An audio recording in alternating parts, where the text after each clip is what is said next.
Greetings, friends. We're here today at the Epcot Food and Wine Festival. So we came down to celebrate my birthday and went to the Mickey's Not So Scary Halloween Party, which the video is up on our channel now if you'd like to watch that. And today we're here at Epcot, our favorite park. So Epcot pretty much has a festival going on year-round. There are a few weeks in between the festivals, but this is probably one of the more popular and well-known ones where you get to sample food and drinks from around the world. Yeah, and it starts at the end of July and it goes all the way through November. So if you want to come check out the festival this year, there's still plenty of time to get here. So let's go in and see what we can find today. Let's do it. Why not? See what I did there? Saw what you did there. Why not? Okay, so in this video, we're gonna share a few tips to help you have the best experience ever if you come here. So tip number one is to pick up a festival passport. When you're in the park, you can pick up a festival passport at any of the food and locations in the World Showcase. This is just a great tool to help you navigate the park, see what's offered at each food booth, and it'll have a place in the back for you to collect some stamps for some of the special festival activities, which we'll talk about more later. So tip number two is to review menus ahead of time. So there are a lot of amazing offerings at these festivals. It's a great idea to do a little research ahead of time and see what you really want to try. Disney will always post their menus online, but there's also this free companion app that we found called the WDW Food and Wine Festival app. It was designed by a company called Small World Code. It isn't affiliated with Disney, but it is a great planning tool. There's a short video on our channel if you'd like to see how it works. I'll put a link in the description below. And we use this app to preview menus. You can make wish lists, see how much you need a budget for the event, and I highly recommend checking it out if you're coming to a food festival. If you've used it, let us know your thoughts in the comments below. Okay, for our next tip, we recommend purchasing a Food and Wine Festival gift card. These are cute little mini gift cards that are available and you can load up with any amount desired. They never expire, so if you don't use all of the money in your first trip, you can save it and use it for another time. You can also use it to buy merch in the parks or anywhere a Disney gift card is accepted as well. So they're just a fun way to kind of budget for your trip. This one has a cute little Chef Mini on there with the Spaceship Earth in the background and a couple of the pavilions. They're really convenient. They come with the wrist straps. You can just wear them on your wrist so you don't have to keep digging through your wallet anytime you want to make a purchase. Also, if you're coming with your family, it's a fun way to give your older kiddos a little budgeted amount so they can have some freedom to choose whatever that they want to eat throughout the day. Okay, our next tip, bring along a small tray. This may seem like a silly item to bring into an amusement park, but trust us. So there aren't a lot of places to sit around the World Showcase, so you'll probably find yourself eating at a stand-up table or even the top of a trash can. I know, gross to think about, but trust us, it's an Epcot thing. Don't worry about it, everybody does it. But a tray can truly be a saving grace to help you carry all your food and beverages around. And if you don't have one, most of the festivals will have a special festival-specific tray that you can purchase at the merchandise locations.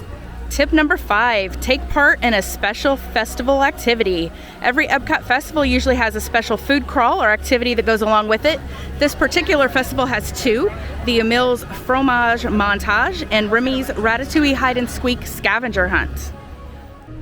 So part of the passport book, it usually has a festival activity, and this one is Emil's Fromage Montage. And if you're not familiar with the word fromage, that's basically the French word for cheese. And who doesn't love cheese? I know we do.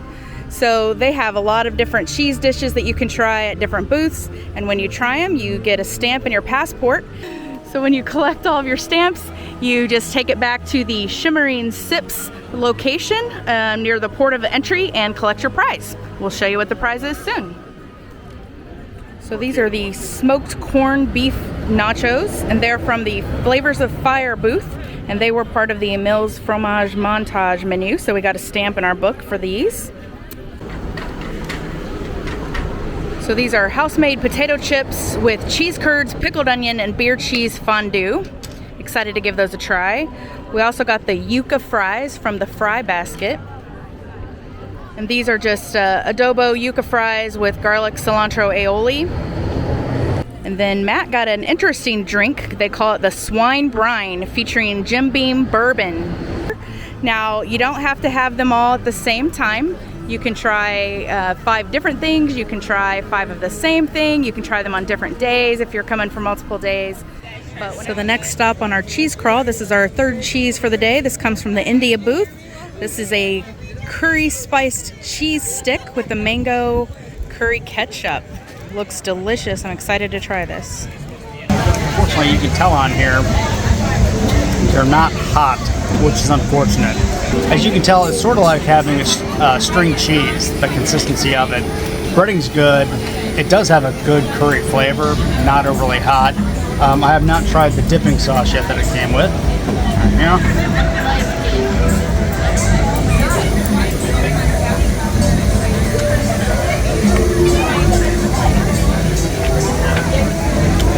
And that's where the heat is. Think of it like a spicy ketchup. It's not overpowering though. It's got some heat, but it's not blowing out my palate or anything like that. I'd try it again. I just wish they were a little warmer. Now our next special activity is the Remy's Hide and Squeak Scavenger Hunt. Now this one does have a cost to play. It's $9.99 for the game board, but it can be purchased at merchandise locations like the Port of Entry, Creation Shops, or World Trader. The premise is that you are going to be looking for Remy, who has ventured around the World Showcase or the Global Market food booths, and you're going to help him find ingredients for his signature dish, ratatouille. You'll get a map that reveals the general areas where you can look for Remy, and when you find him, you can put a sticker on that spot. When you found all the Remys, you can take your map back to one of the purchase locations and redeem it for a prize. This year's prize is this adorable insulated lunchbox. There are 4 designs to choose from. Now here's a little tip. You don't actually need to find them all to get your prize. In fact, you don't even have to wait till the end if you don't want to. You can pick up your prize at the time of purchase of the map, so you can enjoy the rest of your day without worrying about forgetting to pick it up later. This is just a fun little activity, especially if you have kiddos with you. It gives them something to do and look for Remy throughout the World Showcase. Okay, so we're here at the Coastal Eats booth, and that's one of the locations where you can find Remy. We found Remy up on top of the roof there. He's been a tricky little rat to find. Sometimes you have to look down, sometimes you look up. But when you find him, you take the sticker. So at this booth, he's holding the tray. If you can see that sticker there. And you just take the sticker off, and then you put it at the booth that he's on. And then when you fill up your map, you take it back to get your prize. It's a fun little game. We're here waiting in line for the Soarin' ride, and I just got a little birthday magic. We asked for row B1 and they gave it to us. This is the best row on this ride because you don't get that skewed view from the sides. So a little tip if you come here and you don't want to see the Leaning Tower of Eiffel in Paris, ask for B1. If they're not too busy, they may let you hop in line.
Okay, we're on our way now to the Brewing Lab in the Odyssey building. This is a fun building that they changed the theme of for every festival. This particular festival is the Muppets themed. Dr. Bunsen Honeydew and Beaker have been in the kitchen cooking up some interesting dishes, to say the least, like this pickle milkshake. Now, I love pickles, but I'm not one to put pickles in milkshakes, and I don't think I'll be trying that this time. But I think we will try the orange cardamom wings. Those sound really good. And they have a lot of beer flights and cider flights in here too. Okay, this is our haul from the Ireland booth. We have a Guinness Bailey's coffee shake, a sausage and potato dish, and a warm sticky pudding. Looks delicious.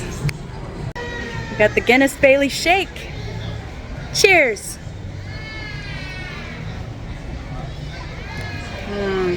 That's delicious. That has a strong alcohol flavor to it. It's very chocolatey. You can taste the coffee. They have some chocolate shavings on the top. It's very good. I wouldn't necessarily call it a shake, probably because it's hot. It's more milk. You can kind of see that moving around. But it's delicious, whatever you want to call it. I'd get it again. So another little fun feature of trying some of the different booths here is you might get a drink that's in a take-home cup. So this is just branded with Ireland. It says the Epcot International Food and Wine Festival. And it's a plastic cup, but it's a cute little souvenir for you to take home. We also got from the Ireland Pavilion a Irish cream stout. It's not bad. Looks heavy, but it really isn't. Goes down pretty smooth. Might get another later. Cut her open. Let's see what's inside this bad boy.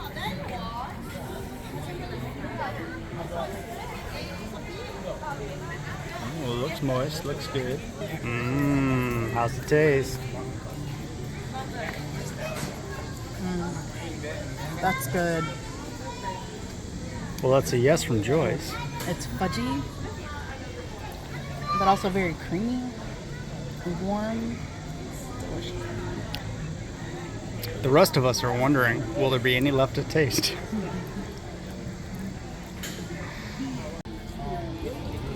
There's certainly a lot of sauce.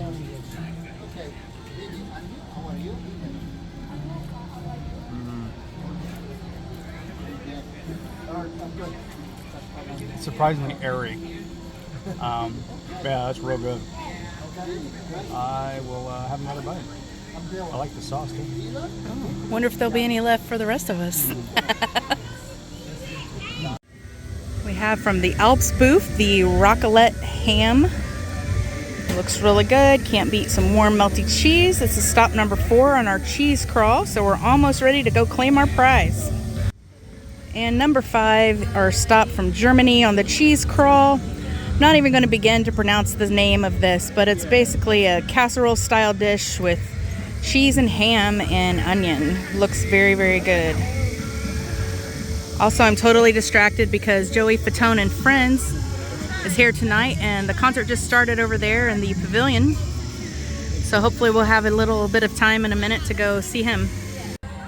So as you can see, these concerts can get pretty busy. So if there's an artist that you really want to see when you're here at the festival, we highly recommend getting in line at least a half an hour before the show starts to guarantee yourself a seat.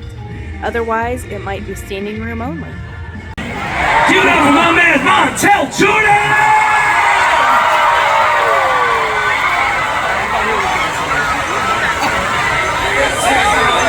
Let's get it! Hey, this is how we do it. Let's go! Let's go! This is how we do it. Girls, Saturday night at Disney.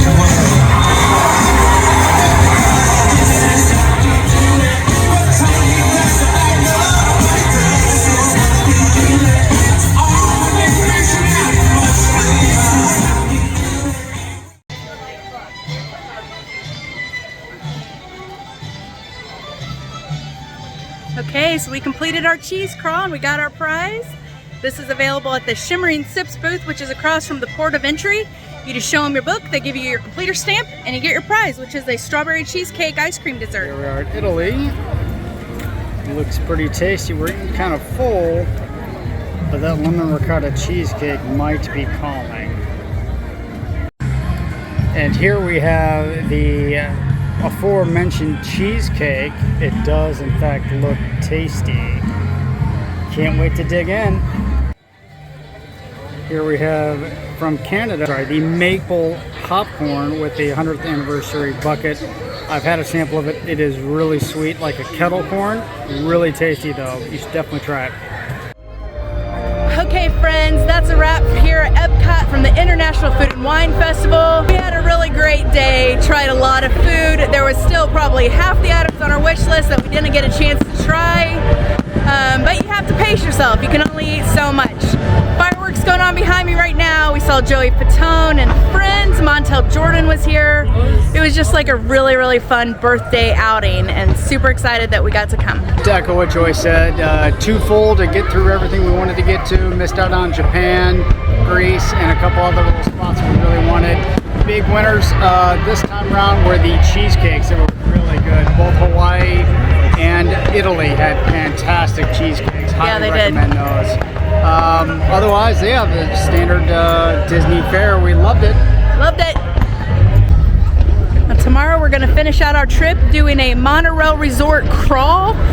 So stay tuned for that video. That should be a lot of fun. Checking out the Contemporary, the Polynesian, and the Grand Floridian, which are the 3 resorts on the monorail loop. If you like this video, please give us a big thumbs up, subscribe to our page, and leave a comment below if you've been to Disney and Epcot and what's your favorite thing about here. We'd love to know. Cheers. See you next time.